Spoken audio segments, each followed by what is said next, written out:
ouvintes! Hoje é dia 9 de julho de 2021. Estamos chegando com mais uma edição do Respira Cultura, podcast produzido pelo Departamento de Jornalismo da Rádio da Universidade.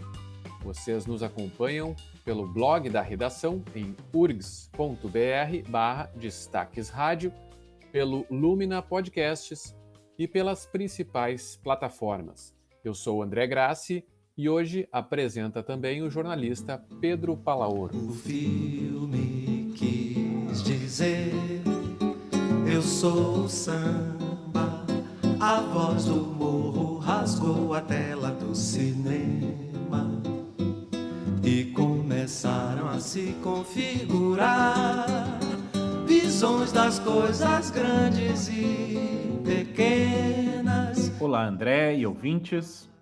Ao longo da história, vimos muitos movimentos culturais importantes ocorrerem na esteira de grandes acontecimentos históricos.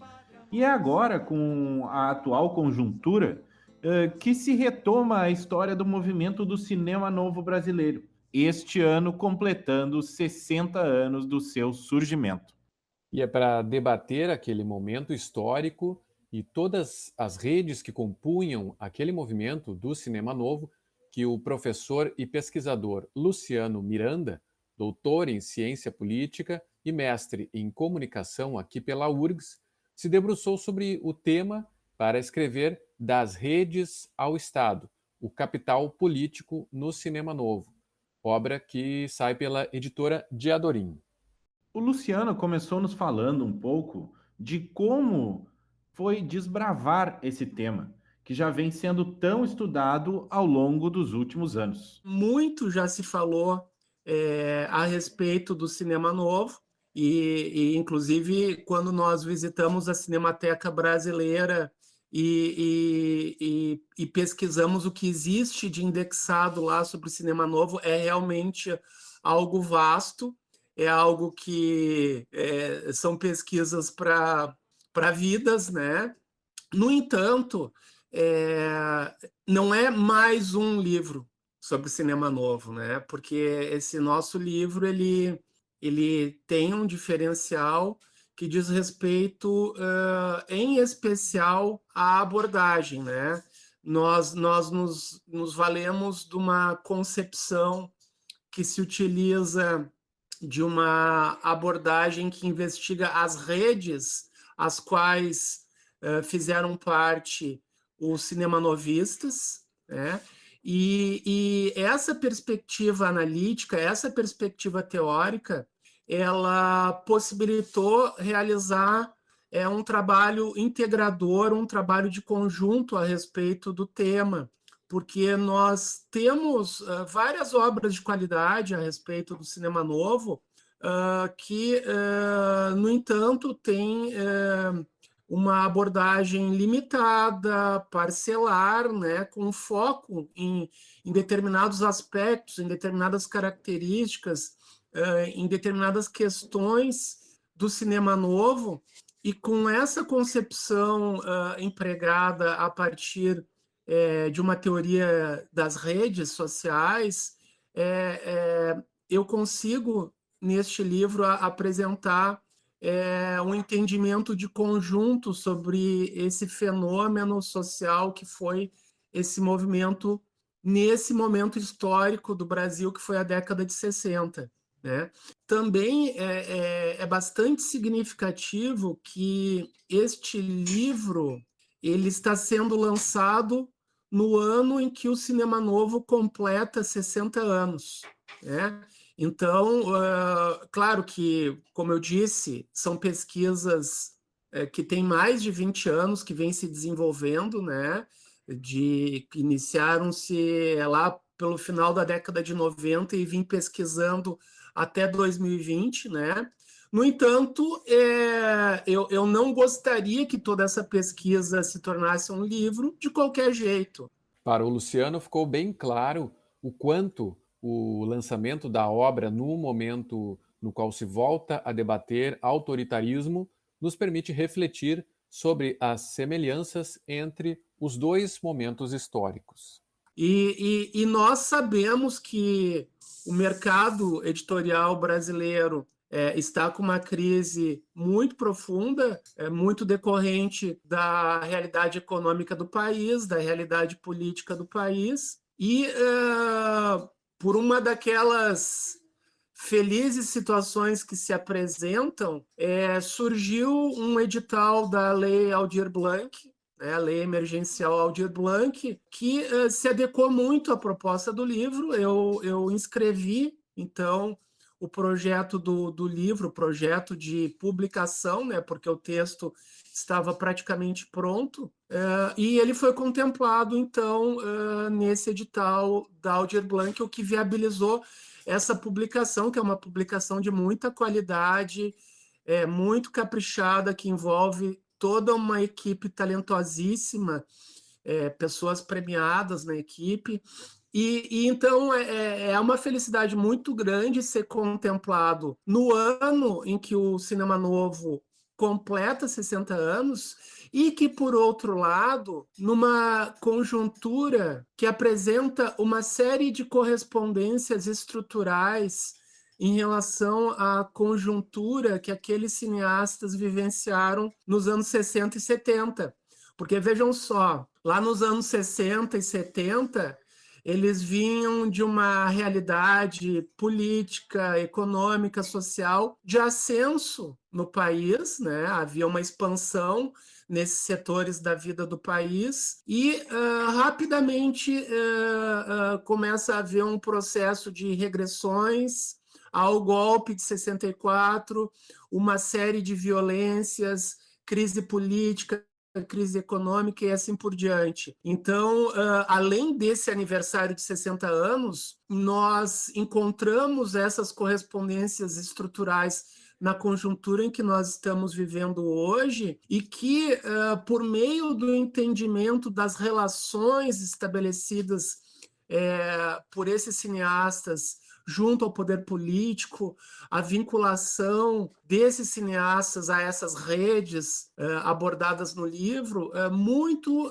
apresentam também de ensinos, de aprendizados para nós, né, digamos, nos situarmos na conjuntura tão desafiadora na qual nós estamos inseridos hoje. O Luciano também salienta que, embora o movimento do cinema novo possa ser visto à distância por seus ideais, aquilo que deu origem ao movimento em si foi o encontro entre aqueles que se tornaram algumas das figuras mais importantes da história do cinema brasileiro. O meu enfoque específico é aquilo que eu chamo de núcleo duro dos cineastas, porque o cinema novo ele teve mais de uma geração de cineastas, e para além desse núcleo duro, havia um círculo de cineastas que se relacionava com o cinema novo, que era muito próximo ao cinema novo, né?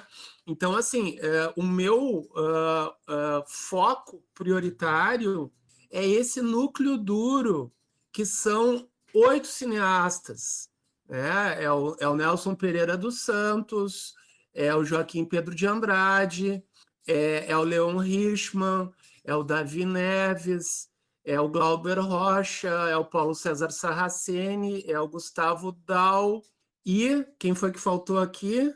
Eu falei no Davi Neves. Bom, são 8, e a esses 8 eu agreguei mais um nome que não era do movimento Cinema Novo, mas que estabeleceu profundas relações com ele e que acabou se tornando peça-chave nessa dinâmica de conquista de espaços de poder no interior de instituições estatais brasileiras, que foi o Roberto Farias. Porque o Roberto Farias, embora não tenha sido cinemanovista, ele foi fundamental para a ativação dessas redes que, ao fim e ao cabo, viabilizaram que ele se tornasse o primeiro cineasta na história a dirigir uma estatal. O Roberto Farias, no ano de 1974, ele foi alçado à direção-geral da Embrafilme, que é equivalente a uma presidência da empresa brasileira de filmes. né? Então, eu trato desses 9 cineastas, né? E daí, assim, embora exista uma dinâmica de conjunto que faz parecer que eles sejam um grupo monolítico, mas não, eles não são um grupo monolítico, eles possuem singularidades, afinal de contas, como todos os indivíduos são diferentes, mas como cineastas autorais, eles também possuem suas propostas estéticas diferenciadas, singulares. E no livro, embora eu os trate como um conjunto, em determinado momento do livro eu trato de descrever o itinerário de cada um deles de modo tal que se tenha em mente, que se tenha clareza a singularidade de cada um deles. Todas e muitas, Deus e o diabo, vidas secas, os fuzis, os cafajestes, o padre, a moça, a grande feira, o desafio, outras conversas sobre os jeitos do Brasil. Pedro, é interessante a gente pensar que o livro Das Redes ao Estado, o capital político no cinema novo, que o professor Luciano Miranda nos apresenta neste programa, também nos ajuda a entender a origem desse núcleo duro do cinema novo. Sim, André. É legal notar como o movimento do cinema novo, durante os anos 1960, juntava política e cultura. Muito do que aqueles cineastas ajudaram a construir pode ser visto de modo analítico frente aos momentos históricos do Brasil e do mundo naquele momento. Do ponto de vista político, puramente político, nós temos um elemento em comum entre esses cineastas que vai ser um propulsor inicial para a mobilização político-cultural desses cineastas nos anos seguintes, que é na adolescência deles, na juventude deles, eles comungarem de ideários político-ideológicos em torno do nacionalismo. Então, é importante se destacar que esses cineastas eles cresceram em conjunturas de governos do Getúlio Vargas e do Juscelino Kubitschek, em que a tônica significativa, se nós podemos sintetizar, né, dessa complexidade política toda a vida, a tônica fundamental foi a do nacionalismo, né? Então, preocupações em torno da industrialização do país, da inclusão social, do fortalecimento da nação e assim por diante. Então, existia esse elemento em comum. Agora, esse elemento em comum não necessariamente fazia com que eles automaticamente viessem a se filiar a um campo à esquerda ou à direita. Agora, o que une isso tudo é uma ideia de nacionalismo, que eles levaram para um projeto político-cultural de, ao mesmo tempo, construir uma indústria cinematográfica brasileira que viabilizasse filmes cujo conteúdo expressasse a realidade vivida no país, povo brasileiro, os seus dilemas, os seus falares, os seus sentimentos e assim por diante. Então, é um projeto integrador que viabilizava não só a produção de filmes, mas também a sua distribuição e a consolidação do país como uma das principais cinematografias do mundo. É claro que isso tudo aconteceu num período em que houve uma ebulição política no mundo todo, não foi só no Brasil, né? Então, nós podemos aqui recordar o marco que foi o Maio de 68 na França, o Maio de Paris, né? Que influenciou muito os nossos cineastas, influenciou muito o campo político brasileiro. E uma das noções-chave desse período é a ideia de revolução. Então, ao mesmo tempo em que o campo político empregava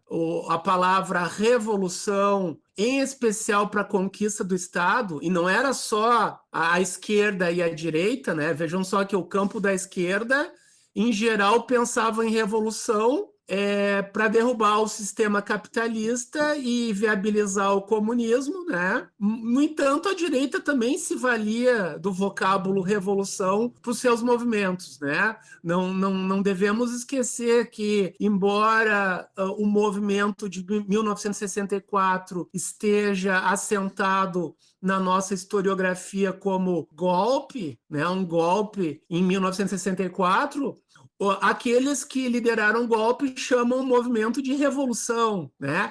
Então, a ideia de revolução estava no imaginário dos mais amplos setores. E os artistas incorporaram esse ideário da revolução também para a revolução dos conteúdos estéticos que viriam a ser apresentados para o público espectador, né? Então, vê só que há, simultaneamente, uma dupla leitura que pode ser feita nessa conjuntura, uma leitura política e uma leitura cultural.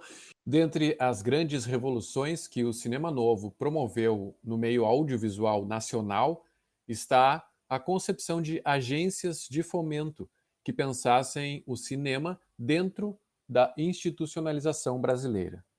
O cinema no Brasil, ele surgiu praticamente com a invenção do cinema. O cinema ele foi inventado em 1895. O cinema no Brasil já existia em 1896. E em 1897, a família Segreto já possuía uma empresa cinematográfica no Brasil. Então, o cinema no Brasil, a história do cinema no Brasil, praticamente coincide com a história do cinema, né, que foi inventado na França. Agora, dessa história toda, o que nós extraímos em relação a um cinema de arte, a um cinema com pretensões cultural, que esse cinema em nenhum lugar do mundo se viabiliza sem o apoio estatal, sem de alguma forma haver um intervencionismo estatal na atividade econômica. Talvez a exceção sejam os Estados Unidos, e eu coloco talvez, porque embora exista toda aquela estrutura de distribuição que é a maior do mundo, nós sabemos da atividade da Motion Pictures Association of America,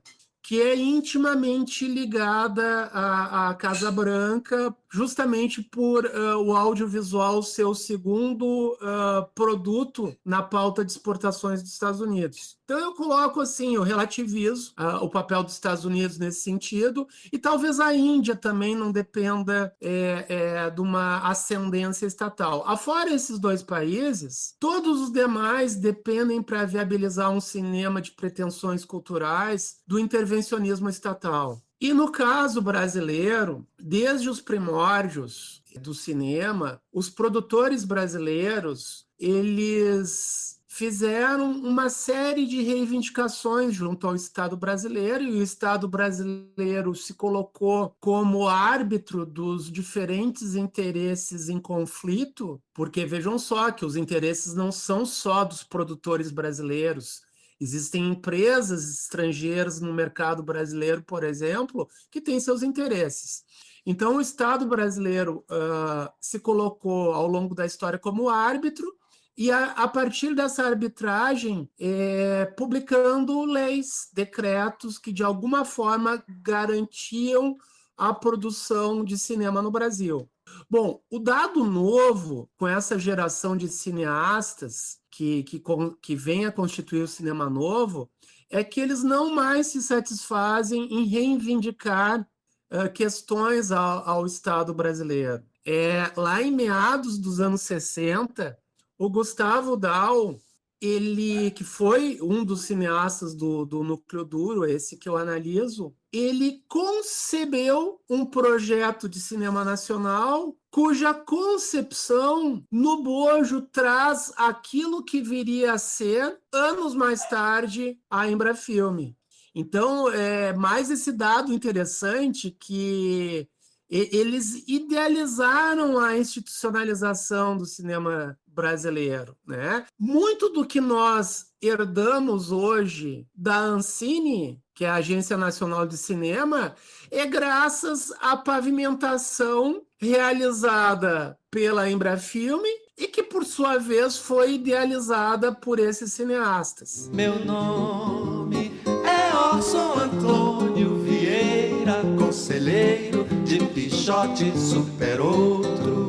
O cinema novo brasileiro é lembrado até hoje como um dos movimentos estéticos e artísticos mais interessantes do século XX. Inclusive, serviu de inspiração a movimentos semelhantes ao redor do mundo.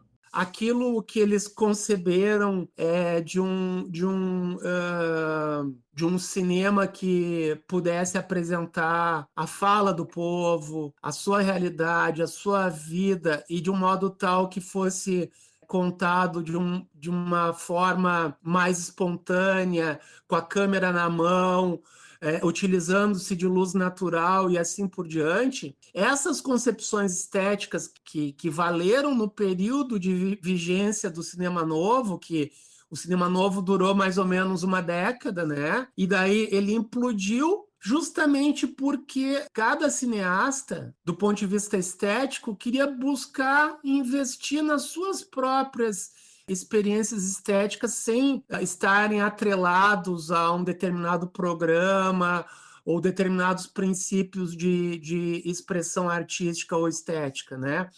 No entanto, isso que foi concebido lá nos anos 60 veio a influenciar uma série de cinematografias. O novo cinema alemão, por exemplo, foi influenciado pelo cinema novo, né? O cinema alemão do pós-guerra, pós-segunda guerra, estava numa tremenda crise, um país que tinha uma cinematografia vigorosa e justamente apostando num cinema de autor e tomando como inspiração o cinema novo, que o cinema alemão se revitalizou, né? Daí surgindo uma série de cineastas alemães importantes.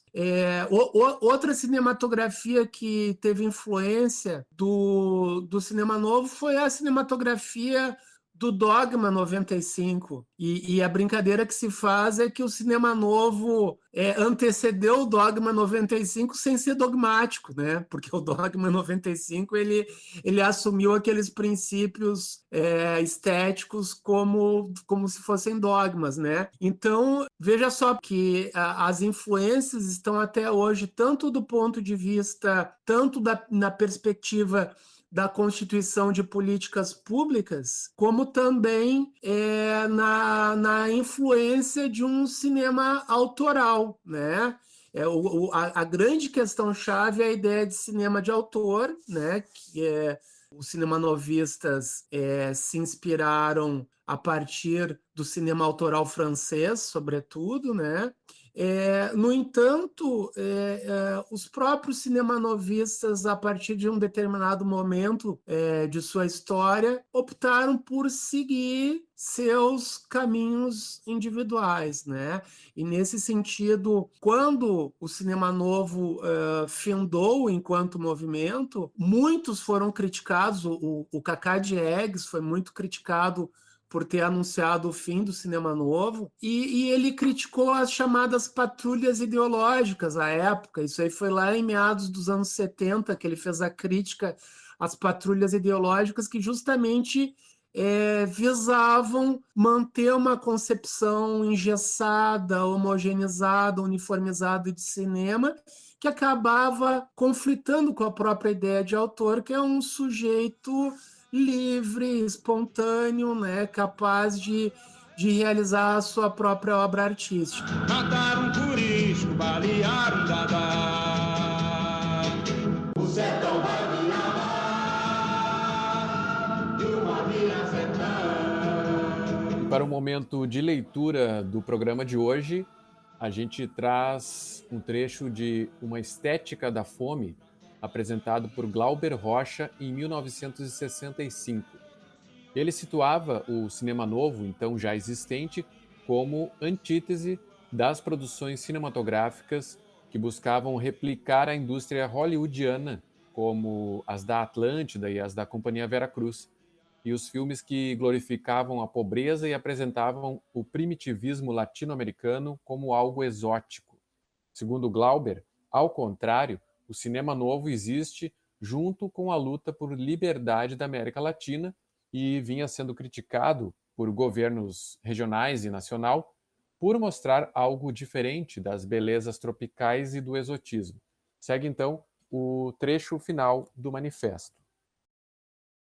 Já passou o tempo em que o cinema novo precisava explicar-se para existir. O cinema novo necessita processar-se para que se explique, à medida que nossa realidade seja mais discernível à luz de pensamentos que não estejam debilitados ou delirantes pela fome.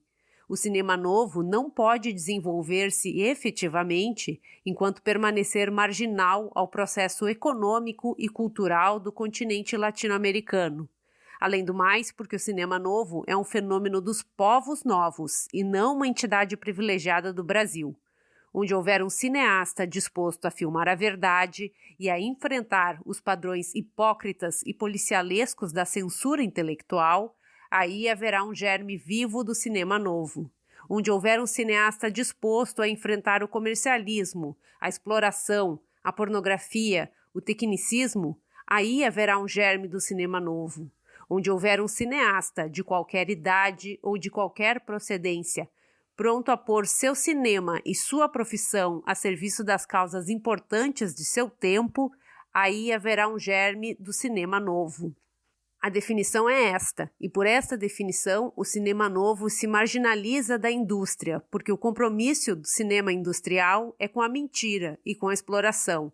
A integração econômica e industrial do cinema novo depende da liberdade da América Latina. Para esta liberdade, o cinema novo empenha-se, em nome de si próprio, de seus mais próximos e dispersos integrantes, dos mais burros aos mais talentosos, dos mais fracos aos mais fortes. É uma questão de moral que se refletirá nos filmes, no tempo de filmar um homem ou uma casa, no detalhe que observar, na moral que pregar. Não é um filme, mas um conjunto de filmes em evolução que dará, por fim, ao público a consciência de sua própria miséria.